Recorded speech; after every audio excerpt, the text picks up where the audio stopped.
Hello and welcome to your in-depth weekly horoscope for week commencing the 16th of January for the Sun or the Ascendant.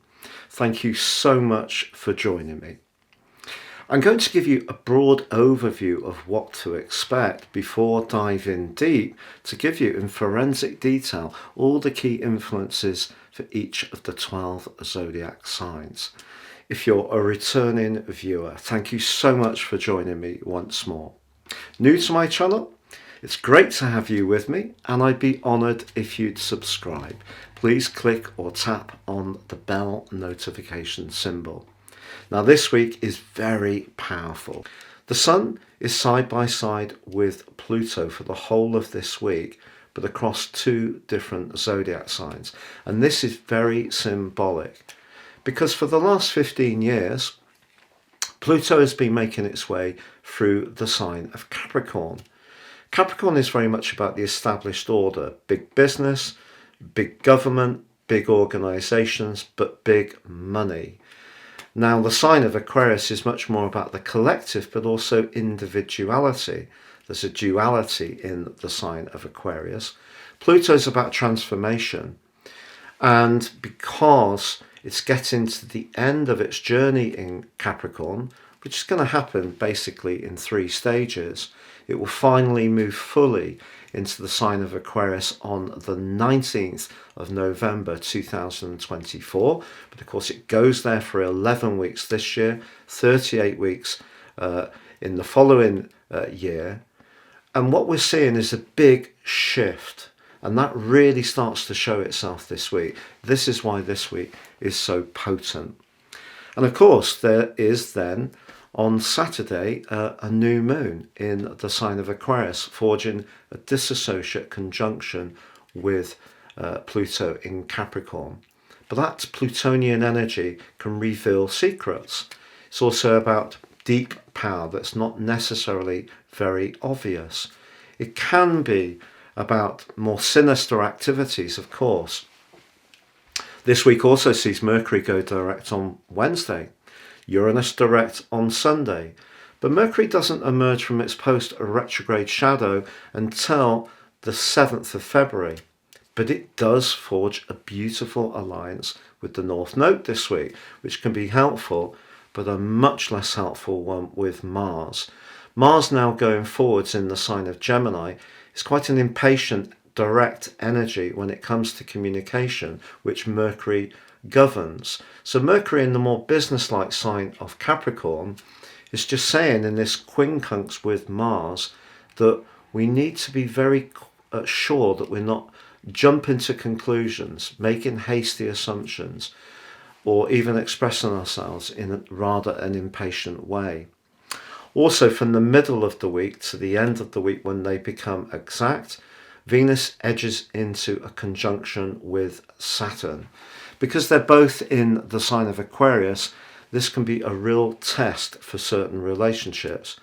But for those people who are very committed and very hardworking, Saturn can help to bake in that commitment even more. So it could be a time when some people actually firm up their commitment much more. But the key to this week, of course, Mercury going direct and Uranus going direct, is that energy will start to move. And because the Sun moves on Friday into the airy sign of Aquarius, I feel that also is going to see lots more information flowing around. So I think that's very welcome. But also we are seeing some very big changes about how we live, how we interact, how we earn money, how we relate to power in general. So that's the key background to this week.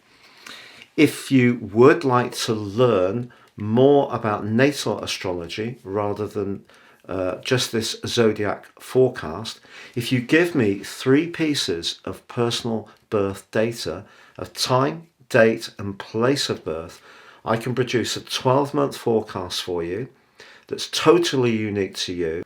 But in my special package of 30% off, you'll also get your crucial life roadmap report. This really helps you to understand some of the patterns that you've experienced over and over in your situation. Perhaps some of these have been quite challenging, others have given you real opportunities. If you get a more intimate understanding of those, you can steer your moves more successfully going forwards.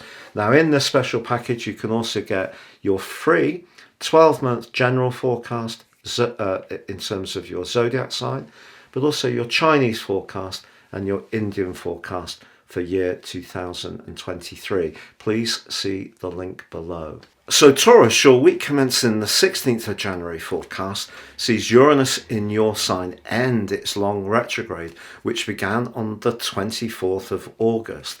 If you've gone through quite a long period of feeling conflicted between what you want to do as an individual against what's expected of you in terms of work or your worldly obligations, it wouldn't be a surprise.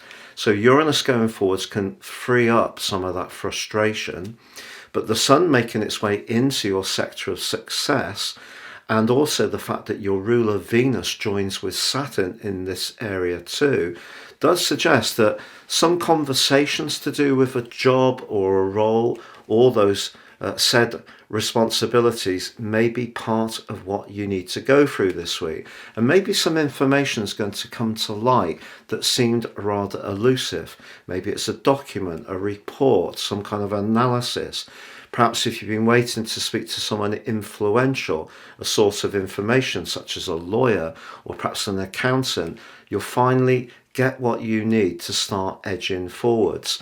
But with Mars in your second solar house, in a very edgy link to Mercury in your sector of expansion, this is probably not the best of weeks to make snappy financial decisions, because you could be much more impetuous than you're generally inclined to be. And of course, the Sun in that very tight embrace with Pluto before moving into Aquarius, but still connecting with Pluto through that new moon, suggests that information or knowledge, your ability to reach a wider audience, can be really significant over the next 4 weeks. So I think there's every chance that something that has felt slow, blocked, limited, rather frustrating, can really open up in quite a positive way for you. Now, when it comes to business relationships, however, or worldly relationships, whether it's with someone who works with you, for you, or someone you work for, there could be some tensions.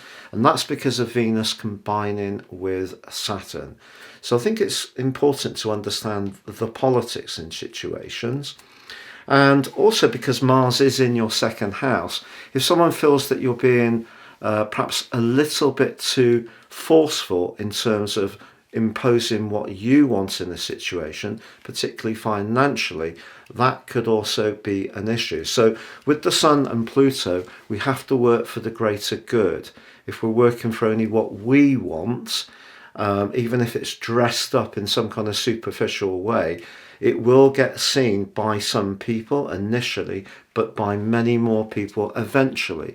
So it's important to work with the right motives. And if your motives are good, especially with Mercury forging a terrific angle with the North Node in your sign, once it does go forwards on Wednesday, that could be a key point when some information comes through to you that you're really pleased to get.